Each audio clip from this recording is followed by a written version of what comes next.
আমাকে বুদ্ধি দিল, দেখো ভাইয়া তো একটু সরল সোজা টাইপের, তুমি যেটা বলবে ভাইয়া সেটাই করবে, তুমি সবসময় ওনার সাথে একটু মানে একান্তভাবে মেলামেশার চেষ্টা করবা, ভাইয়াকে বেশি বেশি করে রাখবা, একটু করবা, দেখবা ভাইয়া তোমার কথায় রাজি হয়ে যাবে। তো আমার ফার্স্ট টাইমে আমি বুঝি নাই যে আমার জামাই আমাকে কোন ইঙ্গিতে কথাগুলো বলতেছে। তো আস্তে আস্তে করে আমিও বুঝতে পারলাম, বললাম না যে লোভ জিনিসটা মানুষকে কিন্তু ধ্বংস করে দেয়। তো এরকম করতে করতে আমি আমার ভাসুরকে আস্তে আস্তে করে আমার কাছে আনার চেষ্টা করি, নিজের করে পাওয়ার চেষ্টা করি। তো একদিন হঠাৎ করে আমি আমার ভাসুরকে আমি নিজের থেকে ওনাকে আমার রুমে আসার জন্য অফার করি। উনিও তাতে রাজি হয়ে যায়। রাজি হওয়ার পরে আমার জামাই সবটাই জানতো, ওর কথা মতোই সব কিছু চলছে।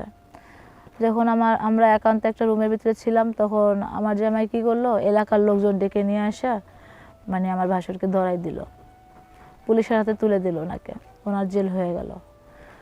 তো সব আমরা চাইছি যে উনি যখন না থাকবে তখন তো সয় সম্পত্তি সব আমাদেরই থাকবে। তো ওনাকে ধর্ষণ মামলার ওনাকে জেলে দেওয়া হলো। পরবর্তীতে দেখা যায় উনিও ছিল না বাড়িতে, আমরা আমাদের মতো করে যেরকম চাইছিলাম সেরকম করে সব কিছু নিজের আয়ত্তে নিয়ে সুন্দর করে, আমার ভাসুরকে তো সবাই ভুল বুঝছে, ফ্যামিলির সবাই, এলাকার সবাই তো ওনাকে নিয়ে কানাঘোষা করা শুরু করে দিয়েছে যে এরকম একটা মানুষ এরকম একটা কাজ করতে পারে, বুঝেনি তো মানুষের ছি ছি অনেক কানাঘোষা কথা চলছে গ্রামের ভিতরে। আসসালামু আলাইকুম, আমার নাম নাদিয়া, আমি বলতেছি কুষ্টিয়া থেকে। আমি আসছি আজকে আপনাদের মাঝে আমার জীবনের কিছু গল্প নিয়ে। তো আমি একটা বিবাহিত নারী, আমার বিয়ে হয়েছে প্রায় 8 বছর। তো আমি আমার স্বামী, সংসার, শ্বশুর শাশুড়ি, ভাসুর সবাইকে নিয়ে অনেক ভালোই দিনকাল কাটিয়েছিলাম।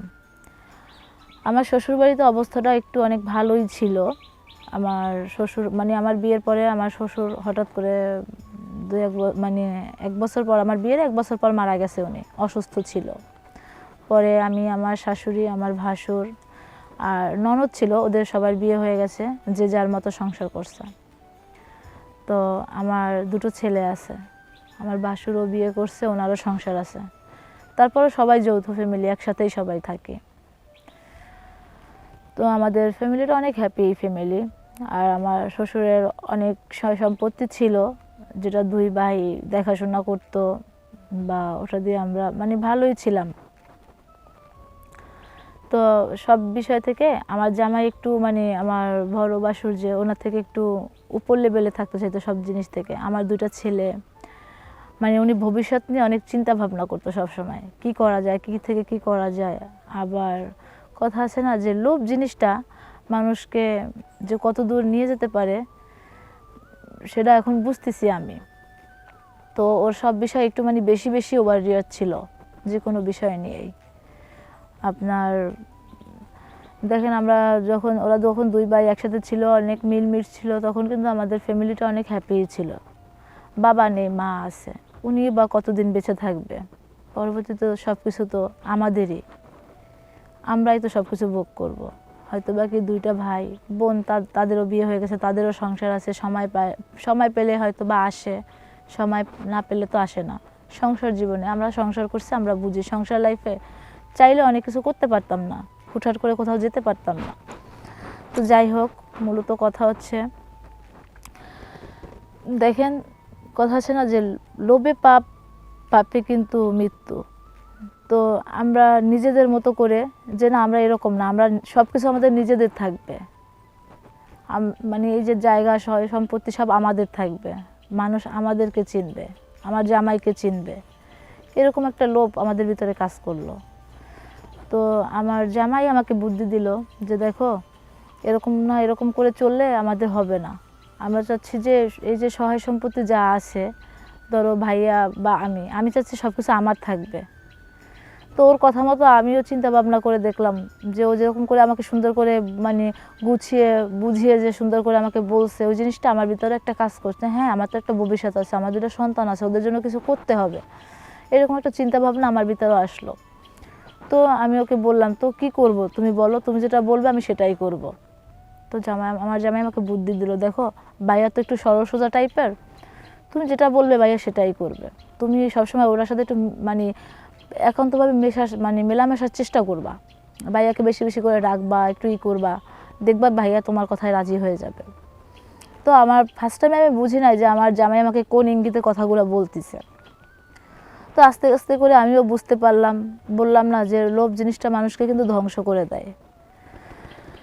তো এরকম করতে করতে আমি আমার ভাসুরকে আস্তে আস্তে করে আমার কাছে আনার চেষ্টা করি, নিজের করে পাওয়ার চেষ্টা করি। তো একদিন হঠাৎ করে আমি আমার ভাসুরকে আমি নিজের থেকে ওনাকে আমার রুমে আসার জন্য অফার করি। উনিও তাতে রাজি হয়ে যায়। রাজি হওয়ার পরে আমার জামাই সবটাই জানতো, ওর কথা মতোই সব কিছু চলছে। যখন আমরা একান্ত একটা রুমের ভিতরে ছিলাম, তখন আমার জামাই কী করলো, এলাকার লোকজন ডেকে নিয়ে আসা আমার ভাসুরকে ধরাই দিল, পুলিশের হাতে তুলে দিল ওনাকে, ওনার জেল হয়ে গেল। তো সব আমরা চাইছি যে উনি যখন না থাকবে তখন তো সয় সম্পত্তি সব আমাদেরই থাকবে। তো ওনাকে ধর্ষণ মামলার ওনাকে জেলে দেওয়া হলো। পরবর্তীতে দেখা যায় উনিও ছিল না বাড়িতে, আমরা আমাদের মতো করে যেরকম চাইছিলাম সেরকম করে সব কিছু নিজের আয়ত্তে নিয়ে সুন্দর করে, আমার ভাসুরকে তো সবাই ভুল বুঝছে, ফ্যামিলির সবাই, এলাকার সবাই তো ওনাকে নিয়ে কানাঘোষা করা শুরু করে দিয়েছে যে এরকম একটা মানুষ এরকম একটা কাজ করতে পারে। বুঝেনি তো, মানুষের ছি ছি অনেক কানাঘোষা কথা চলছে গ্রামের ভিতরে। তো হঠাৎ করে আমার জামাই একদিন রোড অ্যাক্সিডেন্টে মারা যায়।